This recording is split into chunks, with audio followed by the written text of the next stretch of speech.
Hello guys, welcome back to the channel and welcome back to elite wrestling. तो guys आज इस वीडियो में मेरे पास आपके लिए ऑल एलीट रेसलिंग के डायनामाइट शो के बाद की AEW से जुड़ी हुई बहुत ही बड़ी और बहुत ही इंटरेस्टिंग अपडेट्स है, जहां पर हम जानने वाले हैं कि फैंस की जॉन मॉक्सली और रोमन रेंस को एक दूसरे से कंपेयर करने के ऊपर जॉन मॉक्सली ने क्या कहा, और AEW की फीमेल सुपरस्टार हिकारू शिडा और रिहो ने अपने नाम के ऊपर एक और नई अचीवमेंट कर ली है, और इस अचीवमेंट में हिकारू शिडा ने रिहो को भी पीछे छोड़ दिया है। और इस हफ्ते की ऑल एलीट रेसलिंग और NXT की व्यूअरशिप और ऑल एलीट रेसलिंग के टॉप 5 रैंकिंग के साथ साथ आज इस वीडियो में हम ये जानने वाले हैं कि क्या अब ऑल एलीट रेसलिंग में भी होने वाला है एक हार्डी कंपाउंड मैच। तो गाइस ये सब बातें जानने के लिए ये वीडियो एकदम आखिर तक देखना, और अब ज्यादा देर ना लगाते हुए चलिए ये वीडियो शुरू करते हैं। और सबसे पहले जान लेते हैं इस वीक की ऑल एलीट रेसलिंग और NXT की व्यूअरशिप। पर गाइस हमेशा की तरह इन दोनों ही शोज की इस वीक की व्यूअरशिप बताने से पहले मैं आपको इन दोनों ही शोज की लास्ट वीक की व्यूअरशिप याद दिलाना चाहूंगा।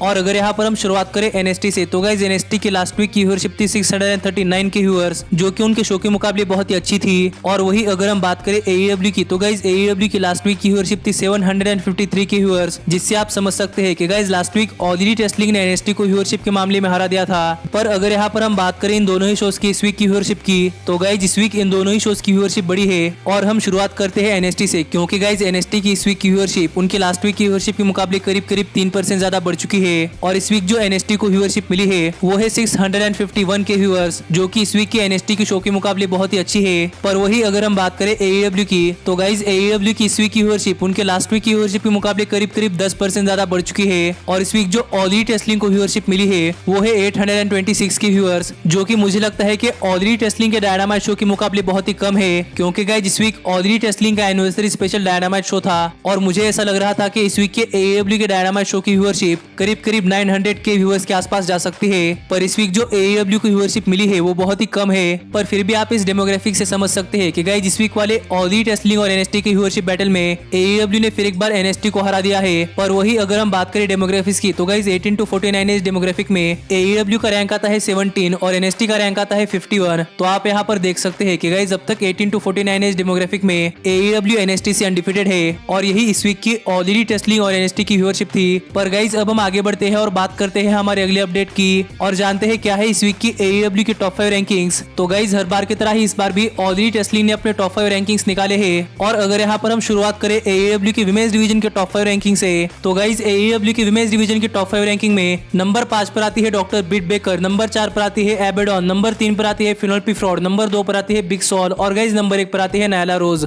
और स्टिल है हमारी ऑल एलीट रेसलिंग की women's world heavyweight champion Hikaru Shida. और हमें इस वीक के ऑल एलीट रेसलिंग के विमेंस डिवीजन के टॉप 5 रैंकिंग में कोई भी चेंज नहीं देखने को मिला। पर वही अगर हम बात करें इस वीक के ऑल एलीट रेसलिंग के टैग टीम डिवीजन के टॉप 5 रैंकिंग की, तो गाइस इस वीक के AEW के टैग टीम डिवीजन के टॉप 5 रैंकिंग में नंबर 5 पर आते हैं सैंटाना और ओर्टिज, नंबर 4 पर आते हैं बुचर और ब्लेड, नंबर 3 पर आते हैं द नेचुरल नाइटमेयर्स, नंबर 2 पर आते हैं द यंग बक्स, और गाइस नंबर 1 पर आते हैं बेस्ट फ्रेंड्स। और स्टिल है हमारे ऑल एलीट रेसलिंग के world tag team champions FTR। और हमें इस वीक के ऑल एलीट रेसलिंग के टैग टीम डिवीजन के टॉप 5 रैंकिंग में कोई भी चेंज नहीं देखने को मिला। पर वही अगर हम बात करें इस वीक के ऑल एलीट रेसलिंग के सिंगल्स मेल डिवीजन के टॉप 5 रैंकिंग की, तो गाइस इस वीक के ऑल एलीट रेसलिंग के सिंगल्स मेल डिवीजन के टॉप 5 रैंकिंग में नंबर 5 पर आते हैं स्कॉर्पियो स्काई, नंबर 4 पर आते हैं ब्रॉडी ली, नंबर 3 पर आते हैं MJF, नंबर 2 पर आते हैं ब्रायन केज, और गाइस नंबर 1 पर आते हैं लांस आर्चर। और स्टिल है हमारे ऑल एलीट रेसलिंग के TNT हेवीवेट चैंपियन कोडी और AEW के world heavyweight champion John Moxley. और हमें इस वीक के ऑल एलीट रेसलिंग के सिंगल्स मेल डिवीजन के टॉप 5 रैंकिंग में थोड़े से चेंजेस देखने को मिले हैं कि कोडी अब TNT हेवीवेट चैंपियन बन चुके हैं, और TNT हेवीवेट चैंपियनशिप हारने के बाद ब्रॉडी ली AEW के सिंगल्स मेल डिवीजन के टॉप 5 रैंकिंग में नंबर 4 की पोजीशन पर आ चुके हैं। और यही थी इस वीक की ऑल एलीट रेसलिंग की टॉप 5 रैंकिंग्स। और अब हम आगे बढ़ते हैं और बात करते हैं हमारे अगले अपडेट की, और जानते हैं कि AEW की फीमेल सुपरस्टार हिकारू शिडा और रिहो ने अपने नाम के ऊपर कौन सी नई अचीवमेंट कर ली है। तो गाइज आपको पता होगा कि प्रो रेसलिंग इलस्ट्रेशन नाम की एक रेसलिंग कंपनी हर साल रेसलिंग इंडस्ट्री के टॉप 500 या फिर टॉप 100 रेसलर की लिस्ट निकालती है। और इस साल के प्रो रेसलिंग इलस्ट्रेशन के मेल्स डिवीजन के टॉप 100 रेसलर्स की लिस्ट में जॉन मॉक्सली नंबर 1 की पोजीशन पर आए थे। पर हाल ही में प्रो रेसलिंग इलस्ट्रेशन ने अपने फीमेल डिवीजन के टॉप 100 रेसलर की लिस्ट निकाली है। और अगर यहाँ पर हम बात करें इस लिस्ट के टॉप 10 रेसलर्स की, तो गाइज इस लिस्ट के टॉप 10 रेसलर्स में ऑल एलीट रेसलिंग की 2 फीमेल सुपरस्टार्स आती है, जिनमें से एक है रिहो और दूसरी है हिकारू शिडा।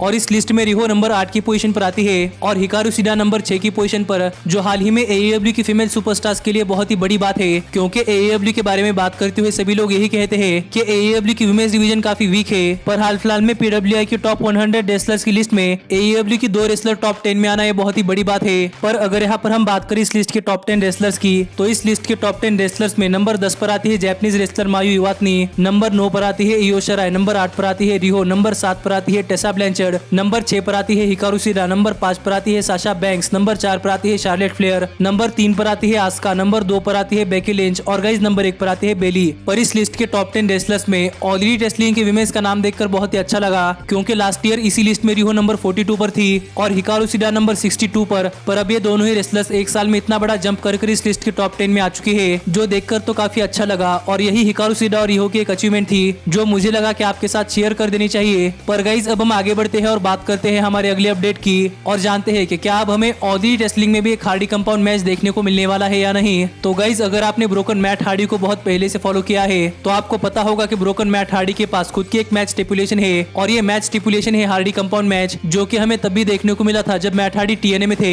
और यही सेम मैच हमें डब्ल्यूडब्ल्यूई में भी देखने को मिला। पर गाइज अब मैट हार्डी एईडब्ल्यू कंपनी के लिए काम करते हैं और अब इस चीज की पॉसिबिलिटी बहुत ज्यादा है कि हमें ऑल एलीट रेसलिंग में भी एक हार्डी कंपाउंड मैच देखने को मिलेगा। क्योंकि गाइज अगर आपने कल का ऑल एलीट रेसलिंग के डायनामाइट शो का रिव्यू वीडियो देखा होगा तो आपको पता होगा कि ये रिवील हो चुका है कि मैट हार्डी के ऊपर किसने अटैक किया था और ये कोई और नहीं बल्कि एईडब्ल्यू सुपरस्टार सैमी गेवेरा थे। और अब इसके बाद ऐसा लग रहा है कि हमें ऑल एलीट रेसलिंग में फिर एक बार मैट हार्डी और सैमी गेवेरा की राइवलरी शुरू होती हुई दिखाई देने वाली है। पर गाइज इसी मैच को लेकर एक रिपोर्ट सामने आई है जो हमें बताती है कि हमें पॉसिबली इन दोनों ही सुपरस्टार्स के बीच में ऑल एलीट रेसलिंग के फुल गियर पेपर व्यू में एक मैच देखने को मिल सकता है। और इस रिपोर्ट के अनुसार इस चीज की पॉसिबिलिटी बहुत ज्यादा बताई जा रही है कि हमें ऑल एलीट रेसलिंग के फुल गियर पेपर व्यू में इन दोनों ही सुपरस्टार्स के बीच में एक मैच देखने को मिलेगा और वो मैच कोई नॉर्मल मैच नहीं बल्कि एक हार्डी कंपाउंड मैच हो सकता है, जहां पर हमें फिर एक बार ऑल एलीट रेसलिंग के पेपर व्यू में एक सिनेमैटिक मैच देखने को मिलेगा और इस बार ये match Matt Hardy versus Sammy Guevara होगा। और अगर यहाँ पर ये चीज होती है तो मैं तो यहाँ पर ये मैच देखने के लिए बहुत ज्यादा एक्साइटेड हूँ, क्योंकि मुझे भी देखना है कि ऑल एलीट रेसलिंग में हार्डी कंपाउंड मैच कैसा होता है और क्या हमें इस बार ऑल एलीट रेसलिंग में बहुत ही वियर्ड स्टफ देखने को मिलता है या नहीं। और इसके ऊपर आप क्या सोचते हैं ये आप मुझे कमेंट कर बताइए। लेकिन गाइज अब हम आगे बढ़ते हैं और बात करते हैं हमारे फाइनल अपडेट की और जानते हैं कि फैंस के जॉन मॉक्सली और रोमन रेंस को एक दूसरे को कंपेयर करने के ऊपर एईडब्ल्यू सुपरस्टार जॉन मॉक्सली ने क्या कहा। तो गाइज आपको तो पता ही होगा कि रेसलिंग इंडस्ट्री में फैंस हर किसी सुपरस्टार को किसी और से कंपेयर करते हैं, जैसे कि अंडरटेकर और स्टिंग और रॉक और स्टोन कोल्ड स्टीव ऑस्टिन। पर गाइज हाल ही में फैंस ने डब्ल्यूडब्ल्यूई के यूनिवर्सल चैंपियन और ऑल एलीट रेसलिंग के वर्ल्ड हेवीवेट चैंपियन यानी कि रोमन रेंस और जॉन मॉक्सली को एक दूसरे से कंपेयर करना शुरू कर दिया।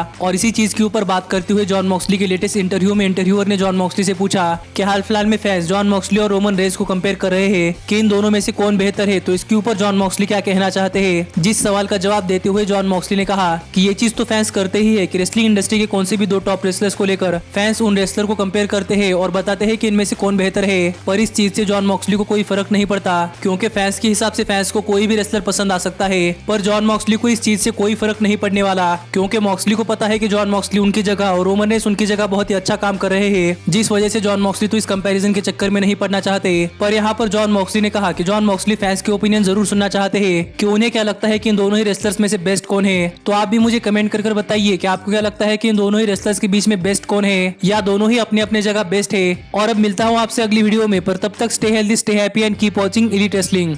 Hey, did you like that video? Click the screen for more. And where do you think you're going? Check out our official merchandise page and to support the entire cast. And thanks so much for being the elite. The elite, the elite. What, Nick, you're not going to sing it all with me this time?